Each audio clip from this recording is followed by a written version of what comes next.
Board set பார்த்தீங்கன்னா work ஆகலன்னு சொல்லி வந்திருக்கு. ஒன் சைட் மட்டும் தான் ஒர்க் ஆகும்னு சொல்லிட்டு. சார்ஜ் போட்டால் சார்ஜ் ஏறுது. ஓப்பன் பண்ணி பார்க்கலாம் என்ன ப்ராப்ளம்னு சொல்லிட்டு.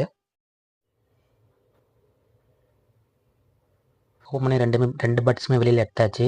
லெஃப்ட் ரைட் ரெண்டுமே பார்த்தீங்கன்னா இந்த பின்னு இதில் பின்னு எல்லாத்துலேயுமே க்ளீன் பண்ணலாம். க்ளீன் பண்ணிட்டு பார்க்கலாம். பார்த்தீங்கன்னா ஃபுல்லாக க்ளீன் பண்ணியாச்சு. ஐபி வச்சு க்ளீன் பண்ணிவிட்டு லெஃப்ட் ரைட்டு ரெண்டுமே க்ளீன் பண்ணியாச்சு. அதே மாதிரி இந்த பின்னும் பார்த்தீங்கன்னா சாண்ட் பேப்பர் லைட்டாக போட்டு பொறுமையாக லைட்டாக க்ளீன் பண்ணியிருக்கோம். ரொம்ப அழுத்தி தேய்ச்சினா பின்னு டேமேஜ் ஆகிடும். செக் பண்ணி பார்க்கலாம். ரெண்டுமே க்ளீன் பண்ணி போட்டிருக்கு. சார்ஜ் ஏறிட்டுருக்கு. ஃபுல்லாக ரிமூவ் பண்ணியாச்சு. பார்த்தீங்கன்னா உங்களுக்கு போர்டு வரும். இந்த இடத்துல மைக் ஸ்டிப்பு வரும். அது கவனமாக எடுத்துகிட்டு இந்த கேஸை கழட்டணும். அந்த கேஸை ரிமூவ் பண்ணியாச்சு. அப்புறம் பேட்டரியை ரிமூவ் பண்ணியாச்சு. ஃபுல்லாக ரிமூவ் பண்ணியாச்சு.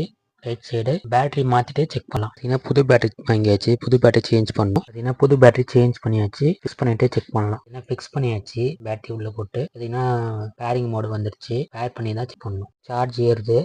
ஓப்பனில் இருக்கும் போதே ஒரு க்ளோஸ் பண்ணதுக்கு முன்னாடி சார்ஜ் போட்டு செக் பண்ணிட்டு அதுக்கப்புறம் கேஸ் வந்து ஃபிக்ஸ் பண்ணணும். பட்ஸோட கேஸு. அப்போ தான் உங்களுக்கு கரெக்டாக சார்ஜ் ஏறுதா சார்ஜ் நிற்குதா எல்லாமே செக் பண்ணிட்டு க்ளோஸ் பண்ணணும். க்ளோஸ் பண்ணிட்டு ஒரு வாட்டி சார்ஜ் ஏறுதான்னு செக் பண்ணிடுவோம். ஏறுது கரெக்டாக.